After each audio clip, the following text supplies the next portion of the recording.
Assalamualaikum warahmatullahi wabarakatuh.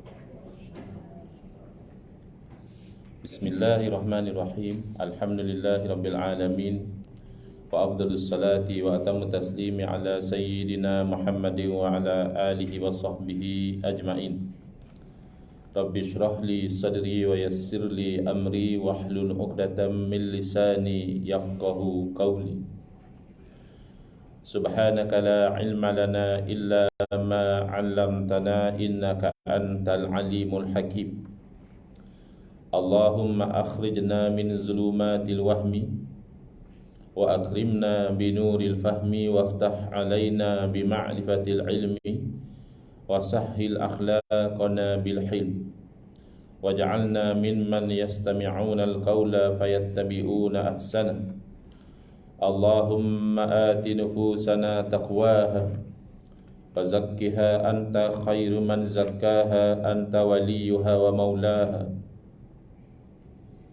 Allahumma arinal haqqa haqqan warzuqna ittiba'ah wa arinal batila batilan warzuqna ijtinabah.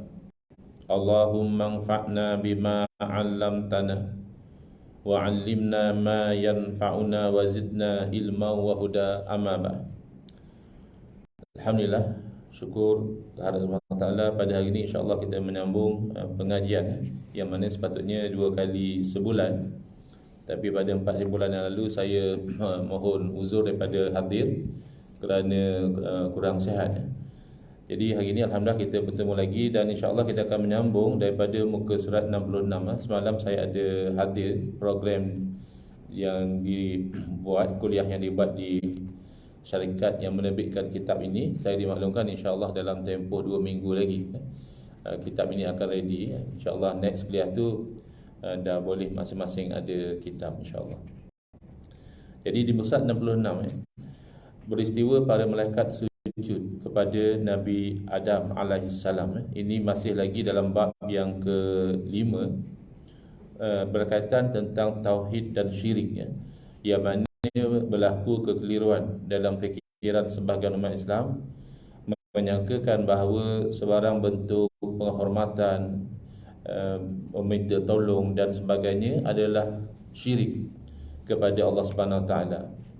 Padahal ibadah ini dilihat daripada sudut yang tersebut boleh dibahagikan kepada 2. Kalau kita masih ingat, pertama ibadah hakikiyah, ibadah yang hakiki. Yang ini ditakrifkan dalam bahasa Arab ghayatul khudu' wat tazallul, puncak kepada ketundukan dan setinggi-tinggi penghinaan diri, iaitu dengan iktikad bahawa yang diibadahkan itu adalah Tuhan. Itu hanya boleh kepada Allah Subhanahu Wa Taala saja.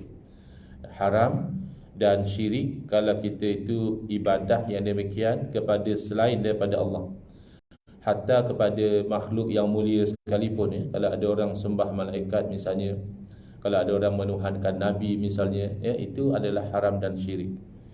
Tetapi ibadah jenis yang kedua yang kita telah terangkan dalam kuliah yang lalu tentang tawassul, istighasah. Tawassul tu yang kita menggunakan nama Allah itu tidak ada keliru. Kita nak sesuatu hajat, boleh saja kita minta, ya Allah kurniakanlah aku ini itu, boleh. Atau kita tawassul dengan nama Allah yang sesuai dengan hajat kita. Kita nak ada rezeki, ya Razzaq, Bahaya yang memberi rezeki. Kita nak ilmu, ya Alim. Kita nak supaya bijaksana dalam menjalani kehidupan, ya Hakim. Nak berdepan dengan musuh misalnya, ya Jabbar, ya Qahhar. Itu tawassul dengan nama Allah. Itu tidak ada keliru. Semua umat Islam terima tawassul seperti itu. Yang kedua adalah tawassul dengan menyebut amal soleh.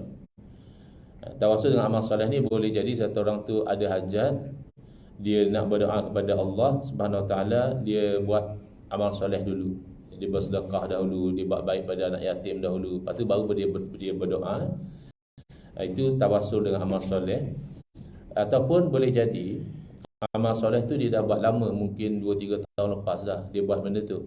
Tapi tahun ni dia ada satu hajat yang besar, mungkin dia ditimpa satu musibah, mungkin dia penyakit dah lama tak sembuh, Lalu dia angkat tangan kepada Allah, dia kata, ya Allah Tuhanku, satu masa dahulu aku pernah buat begini-begini.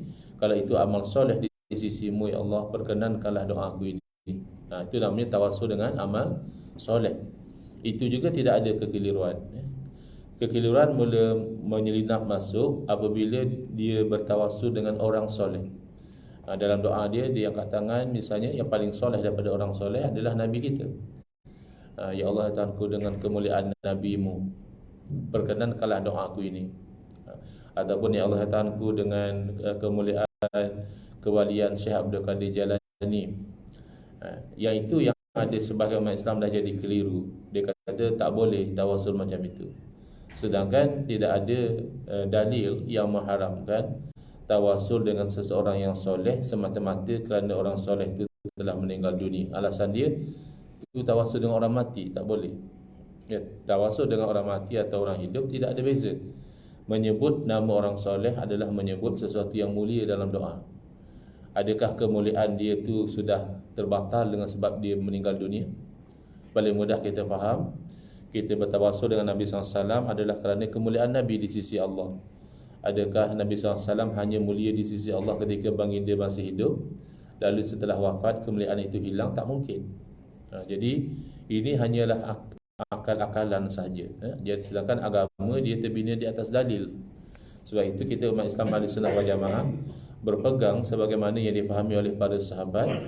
Sahabat Nabi bernama Utsman bin Hunayf radhiyallahu taala anhu, beliau bahkan mengajar doa tawassul dengan Nabi SAW lama selepas kewafatan Nabi SAW, iaitu ketika zaman Sayyidina Utsman menjadi khalifah. Beliau ajar pada satu orang untuk amalkan doa itu. Maknanya sahabat Nabi tak ada masalah tawassul dengan orang yang telah meninggal dunia. Tabaruk ambil berkat, yang ini berlaku kekeliruan sedikit, iaitu ada sebagian umat Islam dia menyempitkan ambil berkat ni hanya boleh dengan Nabi sallallahu alaihi wasallam. Selain daripada Nabi tak boleh ambil berkat, kata dia. Ini juga tidak ada dalil. Kerana terbukti para ulama silam seperti Imam Syafi'i, seperti Imam Ahmad bin Hanbal rahmatullah alaihim, yang mereka lebih faham agama, mereka juga ambil berkat dengan kesolehan orang-orang soleh. Bahkan lebih awal daripada itu lagi, Nabi SAW sendiri pernah mengambil berkat daripada kesan wuduk orang-orang Islam. Dan orang Islam selalu ambil wuduk di situ.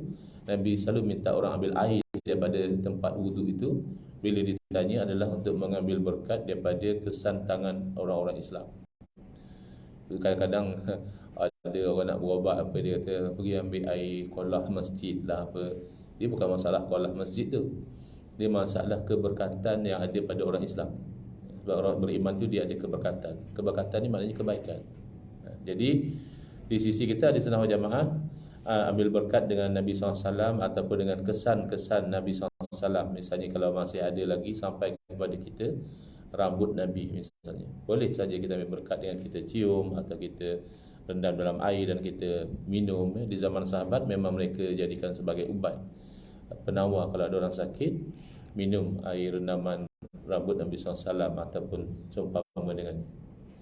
Kemudian istighasah itu meminta tolong. Beza antara kita umat Islam Ahlussunnah wal Jamaah dengan golongan yang dikenali sebagai golongan Wahabi adalah di sisi kita minta tolong dengan makhluk semua sebab saja, usaha ikhtiar saja. Sebenarnya makhluk hidup atau mati tak boleh tolong. Itu hakikat dia. Cuma Allah jadikan makhluk ni sebab kepada pertolongan, makhluk ni dijadikan sebab kepada pertolongan, maka bolehlah kita minta tolong kepada makhluk. Tapi masih wajib hati kita yakin yang bagi pertolongan sebenar adalah Allah. Sebab tu makna kita kata wala haula wala quwata illa billahil aliyil azim. Bila disuruh untuk kita solat, kita mengaku tidak ada daya upaya dan tidak ada kekuatan kecuali dengan Allah.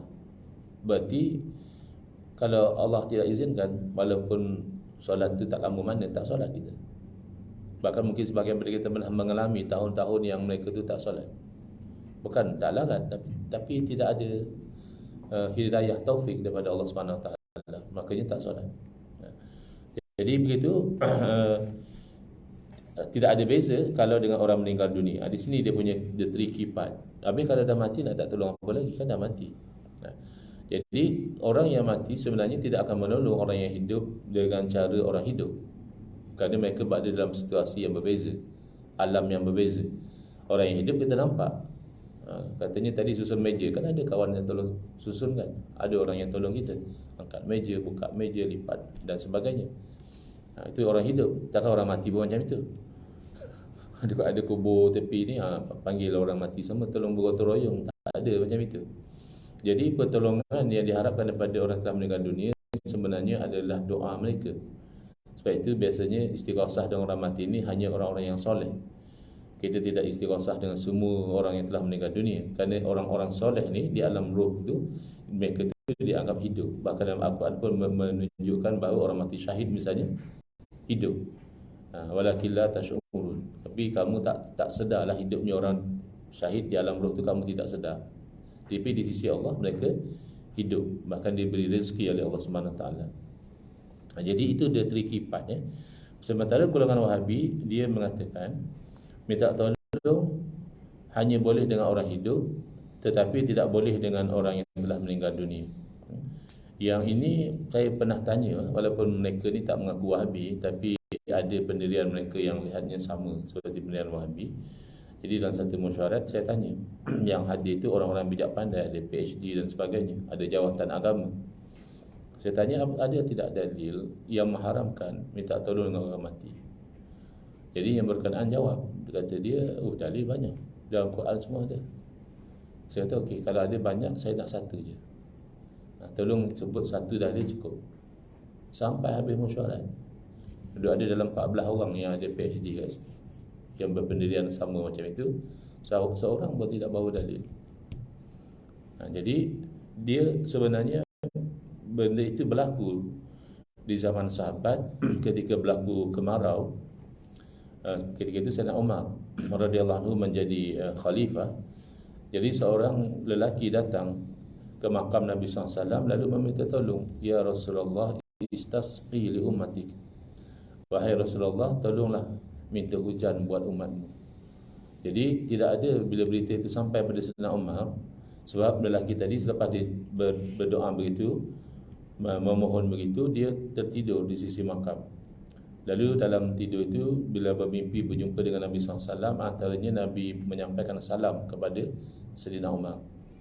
Jadi disampaikan, kalaulah perbuatan itu syirik sebagaimana yang didakwa oleh golongan Wahabi, tentulah sahabat akan komplain, kamu kenapa minta dengan Rasulullah dah wafat? Tak boleh macam itu, syirik. Kan mesti ada teguran. Sayyidina Umar tidak tegur, sahabat-sahabat yang lain tidak komplain. Berarti telah sepakat di kalangan para sahabat minta tolong dengan orang-orang yang mulia selepas daripada kewafatan mereka, sama seperti minta tolong kepada mereka ketika mereka masih hidup, dibenarkan. Cuma cara mereka menolong itu berbeza. Kalau di alam dunia mungkin physically kita nampak mereka tolong kita, atau kita nampak mereka angkat tangan berdoa kepada Allah dan seumpama dengannya. Tapi di alam roh itu kita tidak nampak. Tapi tidak sampai haram atau syirik sebagaimana yang dituduh oleh golongan Wahabi. Tetapi kalau kamu tidak mahu pun tak ada masalah. Bukan wajib. Kalau ada masalah wajib minta tolong orang mati, tidak. Minta tolong dengan Allah direct pun boleh. Tapi kan kita dalam kehidupan dunia pun sama. Kalau ada masalah minta tolong dengan Allah direct pun boleh.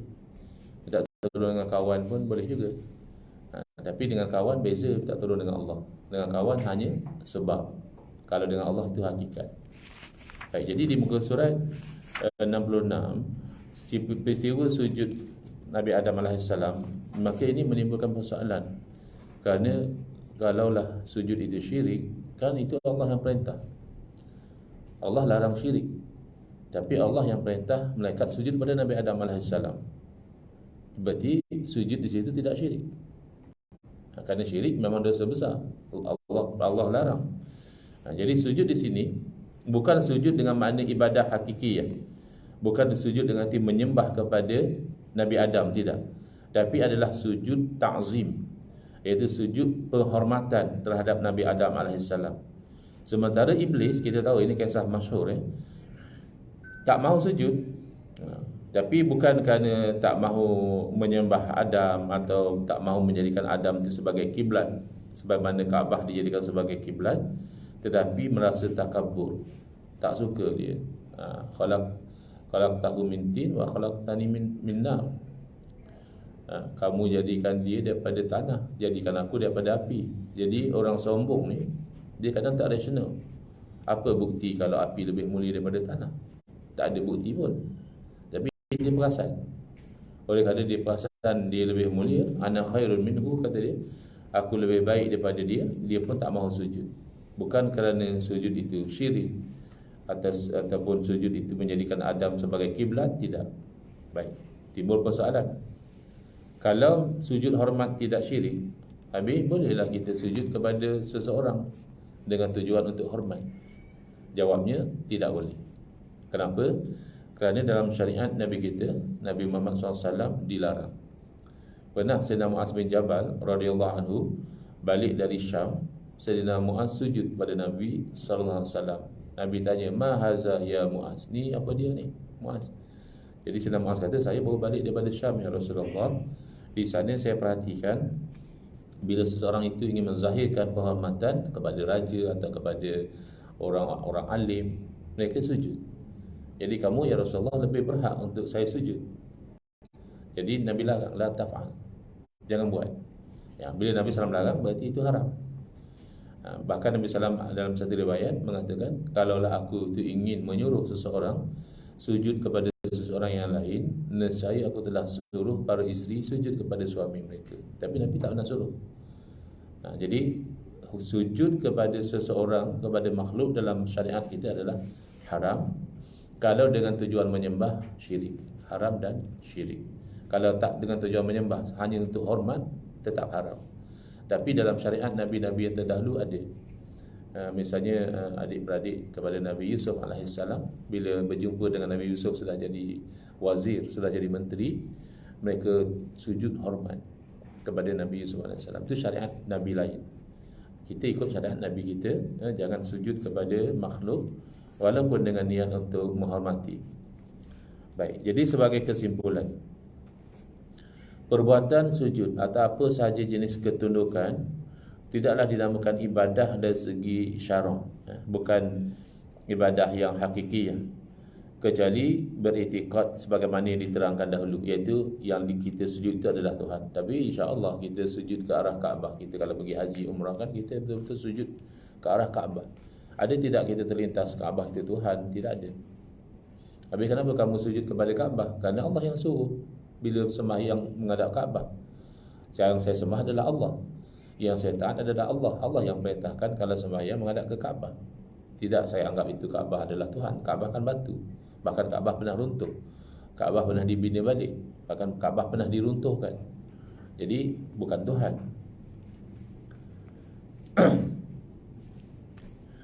Orang yang bertawassul atau istighasah, meminta pertolongan kepada makhluk, berkeyakinan bahawa para rasul dan wali Allah boleh memberi pertolongan, tapi dengan izin, kehendak, perintah dan kudrat Allah semata-mata. Bukan mereka itu independen, kuasa Allah lain, kuasa mereka lain lagi, bukan. Sama saja, wali Allah ketika mereka hidup atau mereka meninggal dunia, hakikatnya mereka tidak ada kuasa. Banyak perbuatan baik yang tidak boleh disebut ibadah hakikiyah. Seperti berbuat baik kepada orang tua, bukan sembah orang tua, ihsan kepada manusia, memberi nasihat yang baik, mencegah kemungkaran dan lain-lain. Semua itu adalah perbuatan ibadah sebenarnya, tapi bukan menyembah. Semua itu termasuk takarrub, mendekatkan diri kepada Allah. Walaupun ulama menyebutkan perkara-perkara itu sebagai ibadah, tetapi bukan berarti menyembah. Ia bermaksud pahala amalan-amalan itu adalah pahala seperti pahala ibadah, walaupun zahirnya kerja dunia saja. Bahkan yang kita datang bekerja setiap hari ini pun dengan dua syarat ia jadi ibadah. Syarat yang pertama, niat yang ikhlas. Saya keluar bekerja ni kerana nak mencari rezeki yang halal, kerana saya nak menjauhi daripada meminta-minta kepada orang. Kerana dalam agama kita meminta-minta itu dilarang, kecuali orang tu termasuk dalam yang exceptional, yang terdesak.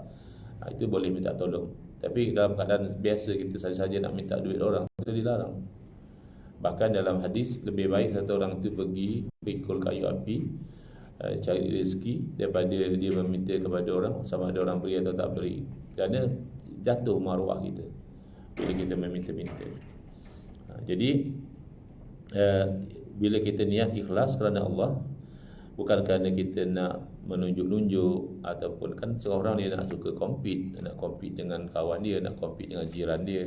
Alah, kau seorang boleh beli kereta baru, aku pun boleh. Itu dah out lah. Tapi kalau dia masih lagi niat dia tu sekitar nak cari rezeki yang halal untuk anak-anak, untuk isteri, untuk bagi pada ibu bapa, maka itu ada nilai ibadah. Dengan syarat yang kedua, pekerjaan itu sendiri tidak melanggar syariat. Jangan sampai dulu ada pernah orang kata, kalau tujuannya nak cari rezeki, tak apa melacur. Tak boleh lah. Tujuan cari rezeki itu dah bagus, tapi cara melacur itu dilarang. Baik. Faedah: setiap ibadah memang mendekatkan diri kepada Allah, sama ada ibadah yang khusus seperti sembahyang, puasa dan sebagainya, atau ibadah yang umum seperti makan dengan niat untuk ada tenaga beribadah, tidur dengan niat supaya senang untuk bangun beribadah misalnya, ataupun pergi kerja dengan niat untuk cari rezeki yang halal. Tetapi itu tidak dinamakan ibadah hakikiyah dengan dikata menyembah, bukan. Selesai. Alhamdulillah. Ada sebarang soalan? Kita nak move kepada bab yang ke-6.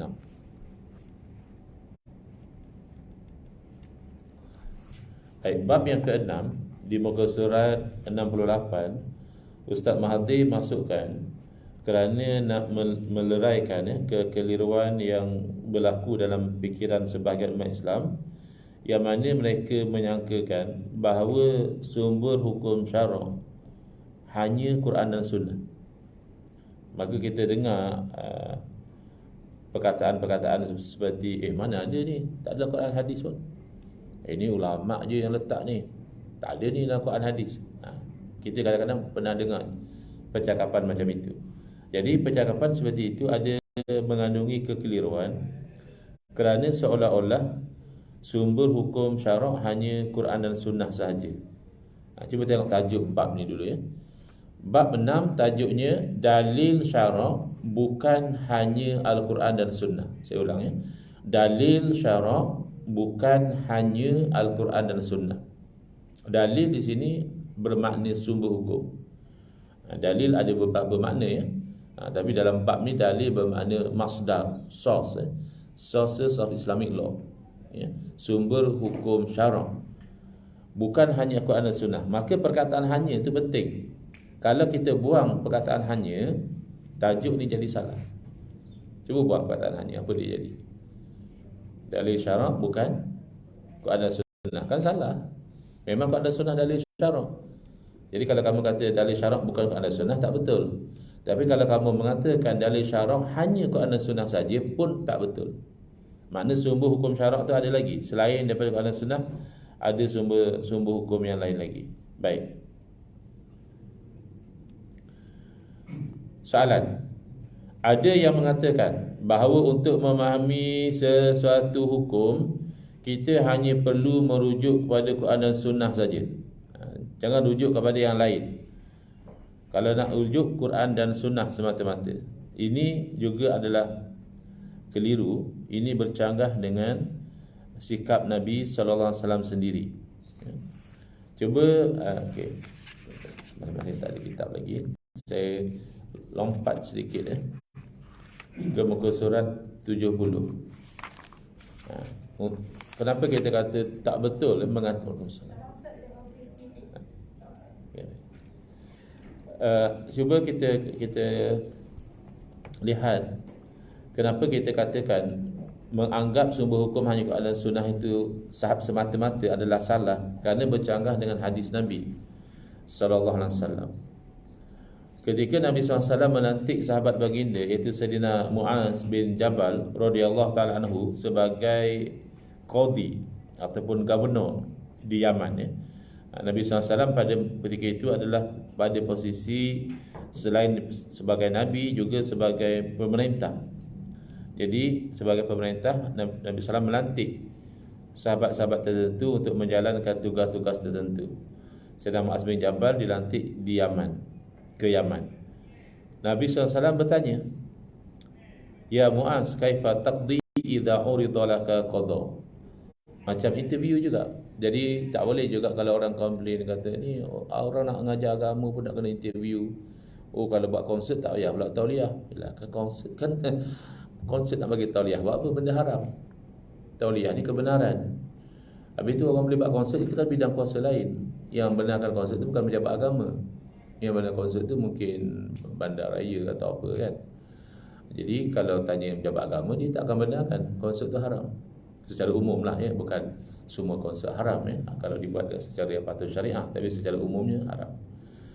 Jadi tujuan tauliah sebenarnya bukan untuk menekan ustaz-ustaz daripada berceramah. Kalau disalahgunakan, itu tak betul lah. Misalnya oleh kerana ustaz ni kelihatannya dari segi politiknya begini, maka kita tak bagi tauliah, itu tak betul. Itu kan dalam negara demokrasi, orang tu boleh sokong mana-mana parti politik yang dia nak sokong. Kecuali kalau dia memang berpolitik dalam surau masjid, dalam surau masjid berkempen politik, itu tak betul. Sebab surau masjid ni bukan tempat kempen politik, dia tempat untuk menyampaikan ilmu. Tapi kalau sekadar cerita politik secara umum dalam Islam, politiknya macam ni, syarat jadi pemimpin macam ini, itu tak apa, umum saja. Tapi kalau menjurus kepada kepartian, itu yang tak sesuai. Jadi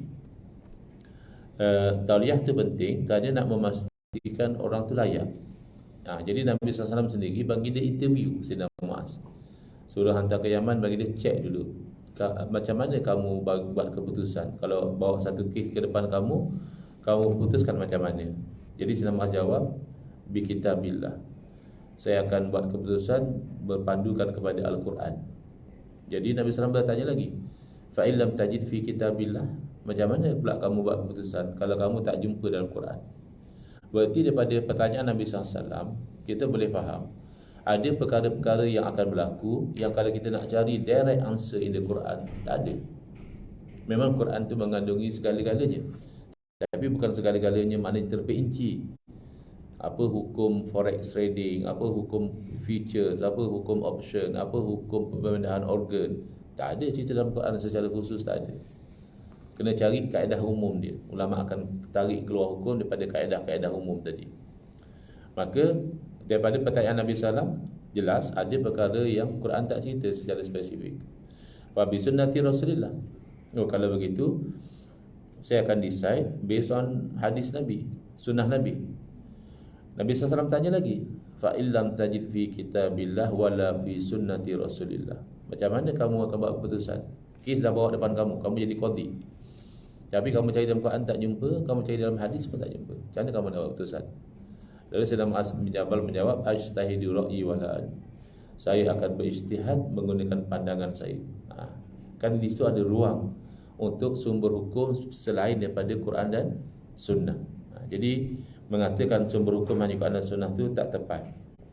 Cuba lihat ya, dalam mazhab Hanafi, sumber-sumber yang dirujuk untuk mengetahui hukum syarak, pertama Al-Quran, kedua sunnah dan athar yang sahih yang masyhur di kalangan ulama, ketiga ijma' iaitu kesepakatan para ulama, keempat merujuk kepada fatwa sahabat Nabi, kelima merujuk dengan teknik qiyas ya. Yang keenam mazhab Hanafi guna istihsan ya. Mazhab Syafi'i tak terima. Yang ketujuh adat dan juga uruf masyarakat, kebiasaan masyarakat juga boleh jadi sumber hukum. Jadi kita mungkin tertanya-tanya, apa pula adat boleh jadi hukum? Bukan adat sebagaimana yang kita faham, tapi apa yang manusia telah biasa, kalau tidak melanggar syarak, maka itu dijadikan sebagai rujukan. Saya ambil bagi contoh ya. Misalnya satu orang suami, dia melafazkan ta'liq kepada isteri dia. Dia kata, kalau kamu keluar daripada rumah ni tanpa izin, jatuh satu talak. Ini ta'liq. Lalu isteri dia keluar dari rumah ke beranda, adakah jatuh talak atau tidak? Kena tengok dari segi uruf di tempat itu, beranda adakah dianggap masih lagi dalam rumah atau sudah dianggap luar rumah. Kerana kalau masih dalam rumah, maknanya tak jatuh.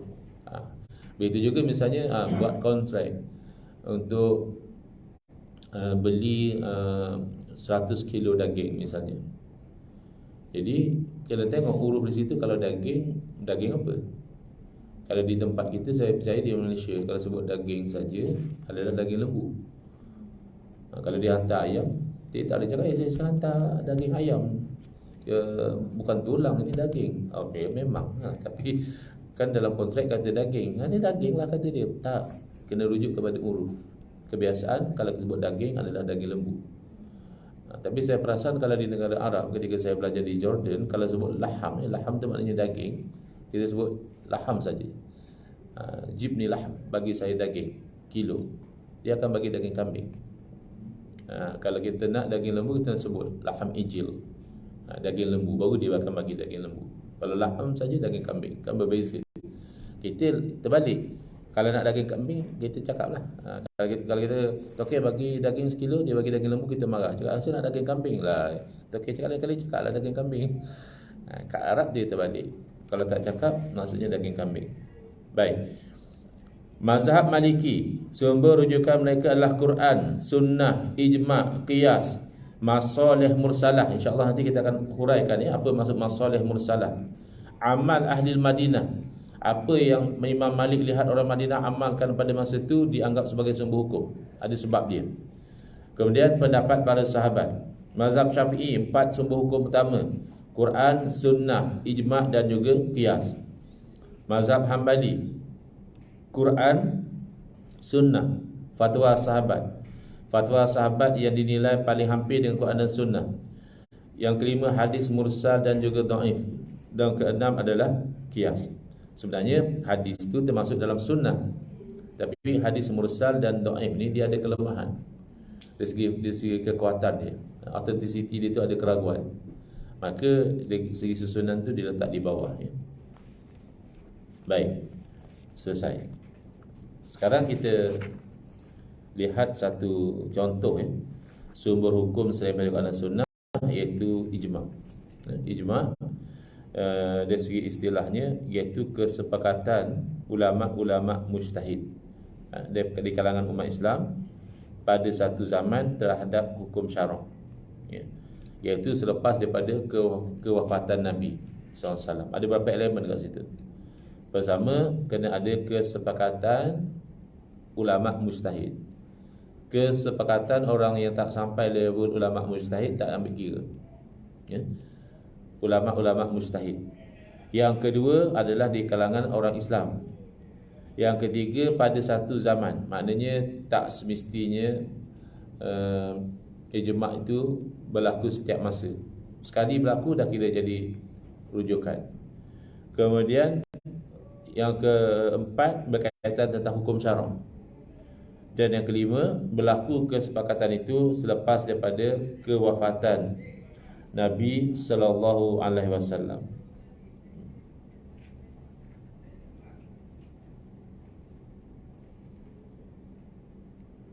Soalan, apa dalil bahawa ijma' ni sumber hukum? Kalau Quran hadis ramai faham kita kena rujuk pada Quran hadis. Kenapa pula kita kena ambil kira ijma' ulama? Dia sebenarnya power dia daripada Quran hadis juga. Misalnya daripada Al-Quran, Allah berfirman, wa may yushaqiqir rasula min ba'di ma tabayyana lahul huda wa yattabi' ghayra sabilil mu'minina nuwallihi ma tawalla wa nuslihi jahannam wa sa'at masira. Surah An-Nisa ayat 115. Allah janjikan neraka Jahannam untuk dua perbuatan. Pertama, wa may yushaqiqir rasul, barang siapa yang degil tak nak ikut Rasul. Ini pertama, Allah janji neraka Jahannam. Yang kedua, wa yattabi' ghayra sabilil mu'minin, siapa yang ikut jalan lain daripada jalan orang mukmin, juga Allah janjikan neraka Jahannam. Jadi boleh fahamlah, bila dijanjikan neraka Jahannam, apa hukum? Haram. Takkan benda tak haram Allah janji dengan neraka Jahannam. Jadi degil dengan Nabi, tak nak ikut Nabi, haram. Dan ikut jalan lain daripada jalan orang mukmin juga haram. Jadi kata para ulama, semisal Imam Syafi'i rahimahullah taala, inilah dalil wajib ikut ijma'. Kerana ijma' itu adalah kesepakatan ulama-ulama orang Islam. Jadi inilah jalan orang Islam, jalan yang telah disepakati oleh ulama-ulama orang Islam. Quran tak bagi ikut jalan lain. Berarti melanggar ijma' itu hukumnya haram, ikut ijma' itu hukumnya wajib. Itu daripada Quran. Daripada hadis, misalnya Nabi SAW bersabda, la tajtami'u ummati ala khatab. Dalam riwayat yang lain, la tajtami'u ummati ala dhalalah. Umat aku tidak akan bersepakat di atas sesuatu kesalahan, ataupun umat aku tidak akan bersepakat di atas sesuatu kesesatan. Jadi kalau ulama dah sepakat, berarti itu terpelihara daripada sesat. Tiba-tiba kita ambil posisi yang bercanggah, berarti mengambil posisi sesat. Misalnya ulama dah ijma' sembahyang fardu adalah 5 waktu. Tiba-tiba kita kata tak, saya tak setuju, sembahyang fardu hanya 3 waktu saja. Yang tadi dah ada jaminan daripada Nabi SAW, umat tidak akan sepakat atas benda sesat. Mana 5 waktu itu tak sesat, 3 waktu jadi sesat. Jadi ini menunjukkan atas kewajipan mengikut ijma'. Ijma' ni ada kala ijma' yang jelas, iaitu masing-masing bagi pandangan, dan pandangan mereka itu sekata. Tetapi yang lebih kerap berlaku adalah ijma' secara implied, dipanggil ijma' sukuti. Sukut ni mana diam, ijma' dengan sebab diam. Jadi contoh antara yang kita boleh bagi contoh sebagai ijma' dengan jalan diam adalah azan tambahan pada hari Jumaat. Hari ini kan hari Jumaat. Tuan-tuan yang pergi solat Jumaat, cuba perhati, Bilal akan azan 2 kali. Masuk waktu sekali, masa khatib naik atas mimbar, azan lagi sekali. Zaman Nabi SAW, zaman Sayyidina Umar, zaman Sayyidina Abu Bakar, zaman Sayyidina Umar radhiyallahu anhuma, azan Jumaat sekali je, iaitu khatib naik atas mimbar bagi salam, Assalamualaikum warahmatullahi, khatib duduk sejenak, masa tu azan. Tapi di zaman Sayyidina Uthman bin Affan radhiyallahu taala anhu, Sayyidina Uthman perintahkan supaya tambah lagi satu azan. Bila? Sebelum daripada khatib naik lagi. Apa tujuan? Tak rasa aircon ni. Betul lah. Ujian ni dalam puasa tak ada aircon pula. Dengar kuliah agama pula tu yang susah nak jaga. Alhamdulillah. InsyaAllah macam tu pun dapat pahala, insyaAllah. Menyamankan orang lain. Baik. Jadi kembali pada masalah ijma' tadi. Bila Sayyidina Uthman berijtihad, iaitu bila lihat ada keperluan, kerana pada masa beliau tak sama macam 3 zaman sebelum itu. Orang Islam zaman beliau dah ramai. Jadi ramai yang berniaga jauh dari masjid. Kalau azan 1 kali, akan ramai yang tak sempat solat. Bukan tak nak solat, tak sempat. Baru dengar azan, siap-siap orang dah habis sembahyang. Jadi untuk mengelakkan perkara itu, Sayyidina Uthman kata azan dulu, awal lagi sebelum masuk waktu azan dulu. Jadi azan tambahan ini tidak dibangkang oleh sesiapa pun di kalangan sahabat Nabi. Tak ada seorang sahabat Nabi kata, ni tak boleh, ni bid'ah ni, Nabi tak buat dan sebagainya. Tak ada. Zaman kita ada pula macam tu. Zaman kita ni ada lebih pandai pada sahabat. Kata dia ni azan tambahan ni Nabi tak buat. Nabi tak buat, betul. Tetapi Nabi SAW sendiri memerintahkan kita supaya ikut kepada Khulafa' ar-Rasyidin. Sayyidina Uthman Khulafa' ar-Rasyidin. Kemudian Nabi sendiri menjamin kalau umat sudah sepakat, itu tidak akan sesat, itu tak akan salah. Jadi umat zaman tu dah sepakat, azan tambahan tu tak ada masalah, maka diamalkan sampai sekarang. Bahkan di Makkah Madinah juga sampai sekarang mengamalkan azan 2 kali. Jadi yang nak azan sekali itu mungkin dia lebih pandai pada orang Islam yang lain, wallahu a'lam lah, atau dia ada masalah nak memahami ijma' ni. Contoh lagi tentang sambutan Maulidul Rasul. Ada yang tak suka, kata dia Maulidul Rasul ni adalah bid'ah, Nabi tak buat, sahabat tak buat. Ya memang sambutan madu Rasul ni konsepnya ada zaman Nabi SAW, tapi macam kita buat memang tak ada lah. Pagi ceramah, buat jamuan, majlis selawat, majlis qasidah, mana ada zaman Nabi macam itu. Nabi SAW menyambut hari kelahiran baginda puasa pada hari Isnin. Sahabat tanya, kenapa Nabi SAW wajib puasa hari Isnin? Nabi SAW terangkan, antara lain hari Isnin itulah hari saya dilahirkan. Maknanya Nabi meraihkan hari lahir, tapi bukan dengan macam kita sambut sekarang. Jadi apa hukum kita sambut sekarang? Selain daripada ayat Quran, misalnya Allah merintahkan kita supaya bergembira dengan kurniaan dan rahmat Allah dan sebagainya, salah satunya adalah ijma'. Kerana apabila Sultan Muzaffar, Raja Negeri Irbil, awal-awal mengadakan sambutan madu Rasul, beliau buat sembelih binatang, jamu orang makan, tak ada satu orang ulama pun yang bangkang.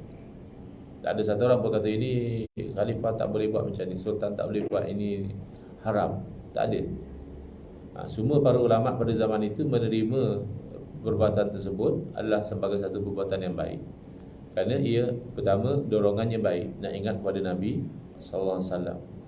Caranya pula baik, iaitu dengan bersedekah, menjamu fakir miskin dan sebagainya. Jadi itu adalah satu contoh ijma' sukuti. Ulama tak kata, oh saya sokong, ini satu perbuatan, tak. Mereka diam, mereka tidak membangkang. Boleh dianggap sebagai ijma' sukuti, ijma' secara imply. Baik, jadi secara kesimpulan, ijma' adalah sumber hukum, dan dari segi kekuatan boleh dianggap lebih kuat daripada Quran dan hadis. Macam mana itu? Dari segi susunan, tak. Quran hadis di atas. Kalau Quran hadis ni wahyu. Tapi kenapa dari segi kekuatan ijma' lebih kuat? Sebab Quran hadis walaupun wahyu, kalau tak ijma' ada keraguan. Contohnya tentang ayat iddah. Ayat iddah perempuan tu ayat Quran, tetapi tak ijma'. Kerana dalam memahami kalimah kuru, ulama berbeza pandangan. Wal mutallaqatu yatarabbasna bi anfusihinna thalathata quru. Perempuan yang dicerai oleh suami hendaklah beriddah selama 3 quru. Salasah ijma'. Tak ada ulama kata 2, tak ada ulama kata 4. Semua ulama kata 3. Tetapi quru dalam bahasa Arab 2 makna. Satu makna quru adalah haid, satu lagi makna quru adalah suci daripada haid. Haid atau suci. Jadi ulama khilaf. Bila khilaf, yang ikut kata 3 kali haid pun tak ada masalah, yang kata ikut 3 kali suci pun tak ada masalah. Sebab tak ijma'. Itu maksudnya. Tak kuatnya daripada sudut situ. Masih boleh ada ke sana kemari. Tapi kalau sudah ijma', tak ada pilihan lagi. Dah tak boleh, misalnya macam kita ambil ijma' yang simple lah. Ijma' wajib puasa bulan Ramadan. Dah tak boleh satu orang kata, tak, bagi saya yang wajib puasa Zulhijjah, Ramadan tak wajib. Dah tak boleh lah. Tak ada pilihan macam itu. Bahkan boleh membawa kepada kufur, kalau orang yang melanggar sesuatu ijma' yang dianggap maklum minad-din bid-darurah. Satu perkara yang diketahui dalam agama tak dapat tidak. Benda yang masyhur, macam contohnya haram minum arak. Kalau dia minum arak, fasik, berdosa. Tapi kalau dia kata apa masalahnya minum arak, bukannya haram pun, di situ dia boleh jadi kafir. Kerana haram minum arak tu semua orang tahu. Tapi kalau misalnya benda-benda macam insurans konvensional haram, itu tak semua orang tahu. Itu bukan benda yang maklum minad-din bidarurah. Kalau dia kata insurans tak haram ke? Itu tak sampai macam tadi. Yang tadi minum arak semua orang tahu. Bahkan saya ingat orang non-Muslim pun tahu kalau minum arak tu haram, berzina ataupun wajib sembahyang. Dia tak sembahyang, berdosa besar. Tapi kalau dia kata aku bukan tak apa, sembahyang ni sebenarnya bukan wajib pun, itu masalah, itu boleh jadi kafir. Tapi kalau orang tanya dia, kenapa kau tak sembahyang? Tak tahu ke kata wajib? Aku tahulah, siapa tak tahu sembahyang wajib. Tapi tak tahulah, tak rajin lagi lah kata dia. Belum rajin lagi, tunggu nak meninggal baru rajin, wallahu alam.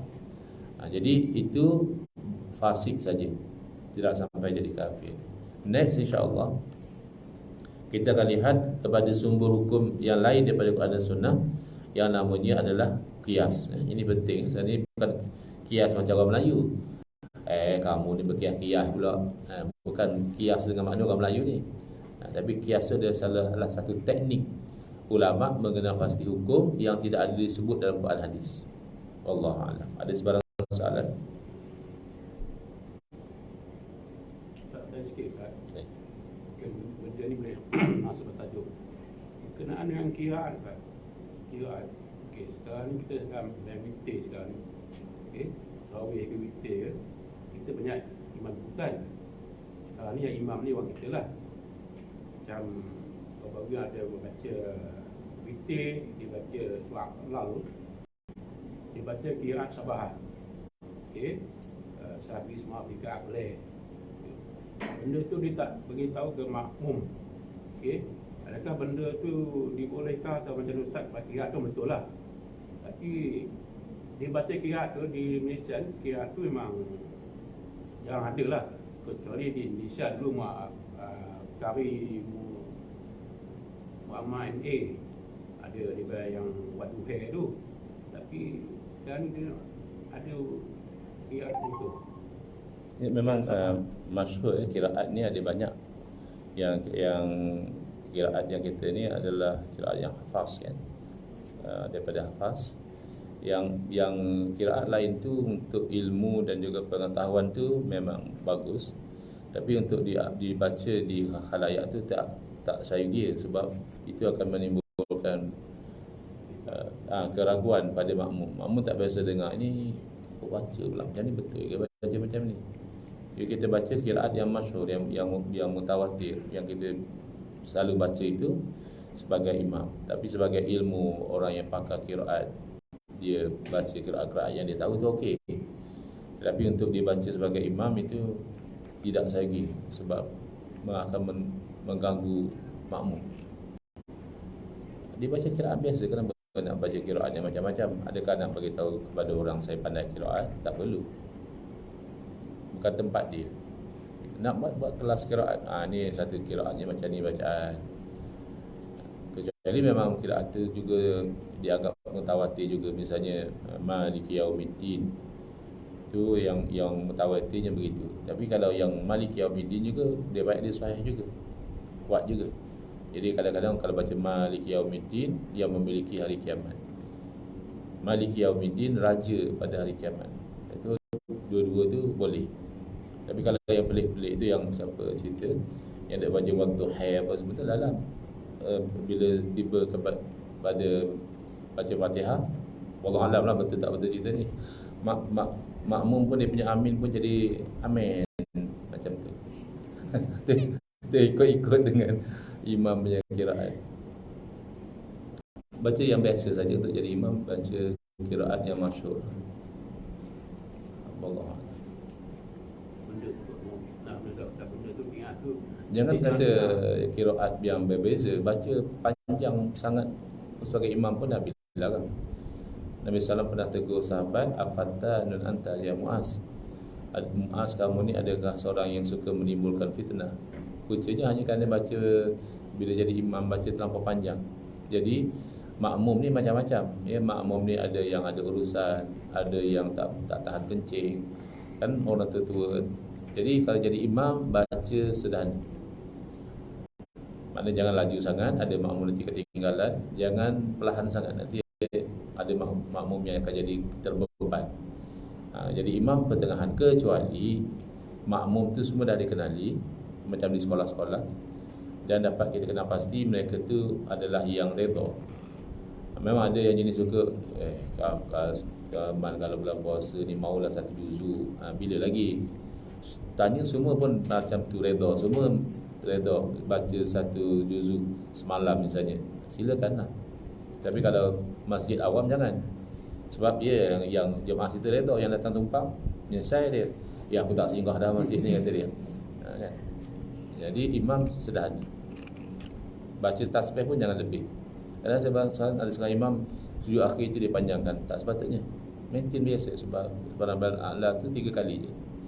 Nak baca sampai 15, 17, 21 sembahyang seorang-seorang. Sembahyang sunat seorang-seorang, bantailah nak baca sejuzuk 2 juzuk ke terpulang. Wallahu a'lam. Bismillahirrahmanirrahim. Alhamdulillahirabbil alamin. Wassalatu wassalamu ala asyrafil anbiya'i wal mursalin wa ala alihi wa sahbihi ajma'in. Allahumma shrah sudurana wa ahsin akhlaqana wa azim ujurana wa nawwir qulubana bi nuri hidayatika kama natarada bi nuri syamsika abadan abada bi rahmatika ya arhamar rahimin. Walhamdulillahirabbil alamin. Amin ya rabbal alamin wal afu minkum.